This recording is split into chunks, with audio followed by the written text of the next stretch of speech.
bienvenue dans l'Imaginarium de Caroline. Conteuse pour petites et plus grandes oreilles.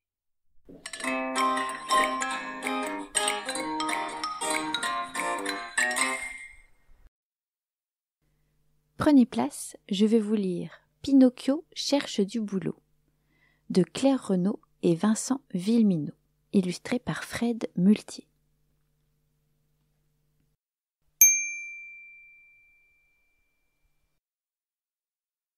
Après être devenu un vrai petit garçon, Pinocchio avait grandi sous le ciel d'Italie.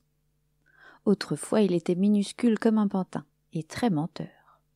Maintenant, il était presque un homme, mais restait tout de même un peu menteur. Et son nez continuait de s'allonger chaque fois qu'il racontait des histoires. Mais en plus, désormais, il se mettait à rougir et à bafouiller, comme n'importe quel baratineur en chair et en os. Quel inconvénient! Et comment trouver un bon travail si on ne peut jamais dire un tout petit mensonge, une demi-vérité pour convaincre quelqu'un de vous embaucher? Au boulanger du village, il avait promis qu'il serait toujours à l'heure, et son nez s'était mis à pousser. Au cordonnier, il avait juré qu'il fabriquait les plus belles chaussures, et il était devenu plus écarlate qu'une pivoine.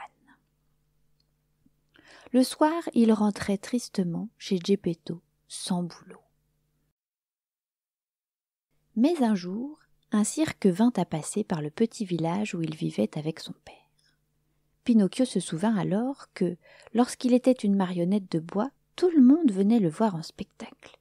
Il adorait que la foule l'applaudisse et lui crie des bravos. C'était vraiment une superbe occasion, un travail rêvé. Il alla trouver le directeur de la troupe dans sa caravane pour se faire embaucher. Monsieur Loyal le reçut. « Alors, jeune homme, avez-vous déjà travaillé dans un cirque ?»« Bien sûr, monsieur le directeur, j'ai même inventé de sacrés numéros. » Aussitôt, le nez s'allongea. « Ha ha ha, votre nez, c'est curieux. Et savez-vous jongler, danser sur des chevaux ?»« Sans problème, j'ai fait tout cela 1000 fois. » Pinocchio rougissait. Son nez s'allongeait. « Et c'est amusant, votre nez. Vous le faites exprès, n'est-ce pas ?»« Évidemment, je le fais pousser pour faire rire les enfants. »« C'est un trucage, un maquillage. » »« Bien sûr, les grands nez vermillons, ça n'existe pas, voyons. » À ces nouveaux mensonges, le nez tout rouge prit encore 30 centimètres. « Ah ah ah ah, excellent, c'est vraiment très amusant, » s'esclaffa monsieur Loyal. « Je vous embauche sur le champ. Vous ferez rire le public entre 2 numéros avec votre truc de zozo. » Et c'est ainsi, chers petits amis, que Pinocchio devint un clown. Tous les soirs, il racontait des histoires et des mensonges, les plus gros qu'on puisse inventer, et son nez rouge faisait rire les enfants à gorge déployée. Et vous l'avez compris, c'est lui qui inventa les augustes à gros nez rouges qu'on voit aujourd'hui dans tous les cirques du monde. Vous ne me croyez pas? Pourtant regardez, mon nez reste droit. Vous voyez bien, je ne vous mens pas.